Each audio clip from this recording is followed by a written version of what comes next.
మంచిర్యాల జిల్లాలో Srirampur open cast mine సందర్శించిన Telangana deputy CM Bhatti Vikramarka కీలక వ్యాఖ్యలు చేశారు. కొందరు చేస్తున్న ఆరోపణలతో సింగరేణి కార్మికుడి ఆత్మ గౌరవం, యాజమాన్యం నిబద్ధతను కలిసివేసిందన్నారు. రాజకీయ అవసరాల కోసం సింగరేణిని బద్నాం చేయొద్దన్నారు భట్టి విక్రమార్క. కార్మికుల చెమట చుక్కల ధనం సింగరేణి అన్నారు. దోపిడీదారులను ఇక్కడికి రానివ్వబోమంటూ భట్టి విక్రమార్క ప్రకటించారు.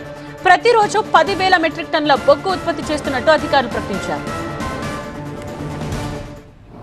కార్మికుల్ని అవమానపరచుద్దు, వాళ్ళ చెమటని శ్రమని అవమానపరచుద్దు, వారి ఆత్మగౌరవాన్ని అవమానపరచుద్దు.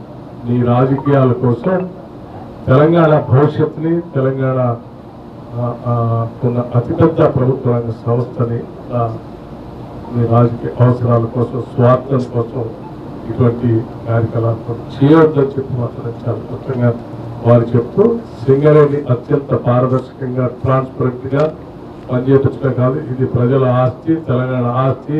ఈ వనరులు, ఈ వ్యవస్థ, ఈ శక్తి అంతా ప్రజలకి చెందింది, ఈ రాష్ట్ర ప్రజలది. ఇది అట్లాగే ఉంటుంది. దోపిడీదారులను కానీ, త్యాగలను కానీ ఇది కన్నెత్తి కూడా చూడలేను. మీ రాజకీయ అవసరాలు దీనిపైన వాడుకుందామంటే కూడా ఉపేక్షించారు.